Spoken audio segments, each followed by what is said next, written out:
कळंब शहरात महावितरणच्या 5 केव्ही मुख्य पॉवर ट्रान्सफॉर्मरला भीषण आग. कळंब शहरातील महावितरणच्या 5 केव्ही क्षमतेच्या मुख्य पॉवर ट्रान्सफॉर्मरला उष्णतेमुळे अचानक आग लागल्याची घटना घडली आहे. प्राथमिक माहितीनुसार ट्रान्सफॉर्मरमधील ऑइल अत्यंत गरम झाल्याने आग भडकली. या आगीने काही वेळातच भीषण रूप धारण केले.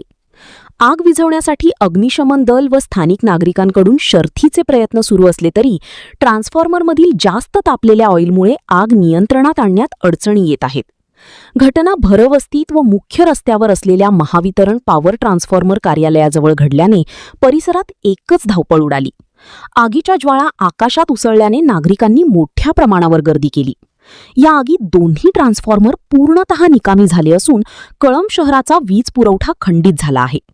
महावितरणच्या अधिकाऱ्यांनी दिलेल्या माहितीनुसार उष्णतेमुळेच ट्रान्सफॉर्मरला आग लागल्याचा प्राथमिक अंदाज व्यक्त करण्यात आला आहे. RN news Marathi, Rupesh Dolare, Dharashiv.